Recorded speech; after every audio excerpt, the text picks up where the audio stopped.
The shocking truth about the addiction treatment industry, what families need to know about referrals and kickbacks. While I was in London last week, I chatted with a friend who places children into top British boarding schools for a fee.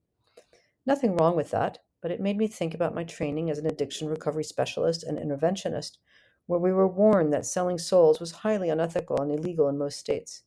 Both involve placing people in residential facilities, but with vastly different ethical standards. The $100,000 question.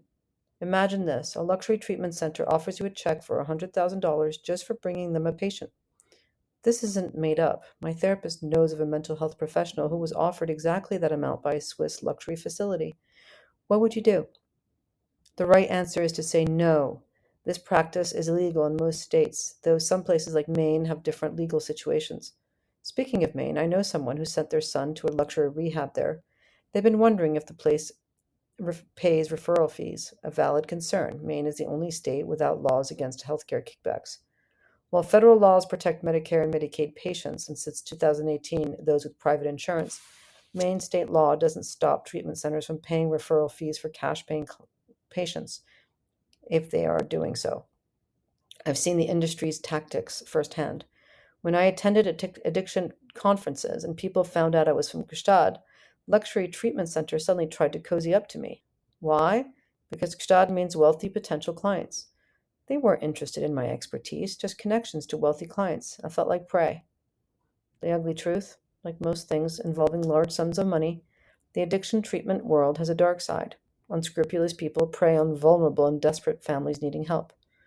Treatment centers sometimes pay body brokers who find wealthy people or those with good insurance to fill their beds. The problem goes beyond uncomfortable networking at conferences. The consequences can be deadly. Take the case of 22-year-old Alex, who transferred from a Florida facility to one in California. The body broker actually texted him, "You know you have to fail your urine test in order for them to justify getting you into treatment." This was a lie made up by the broker to manipulate Alex, who died in a motel near the treatment center. Red flags everywhere. Some treatment centers have rules that make no sense, like only treating certain addictions while turning away others. The industry has plenty of unethical and even criminal behavior.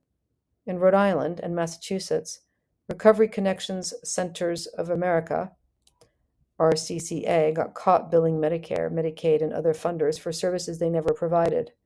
A U.S. judge sentenced the owner to 98 months in prison, followed by 3 years of supervised release. He was also ordered to pay $3.5 million in restitution and forfeit luxury assets, including a beachfront property in Panama. Protecting yourself. So, how do you protect yourself and your family in this minefield? Work with recovery professionals who charge transparent fees for their services and don't work on contingency or receive referral bonuses. It's better to pay directly for expertise rather than work with someone who may be incentivized to place clients at specific facilities. Look for professionals who demonstrate commitment to long term recovery outcomes, not just placement. Ask about their follow up protocols and how they measure success. One example is the ARISE, a relational intervention sequence for engagement intervention model. The ARISE approach has shown an 83% success rate at getting people into treatment, according to the American Journal of Drug and Alcohol Abuse.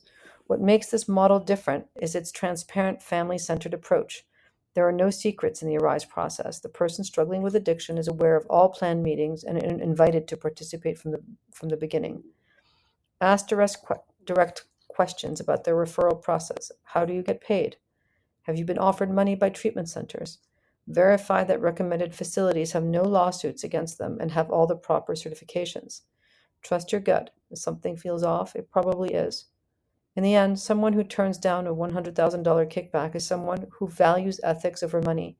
They are working for you, not the treatment center. That's who you want helping you or your loved ones find treatment. When lives are at stake, ethics must come first.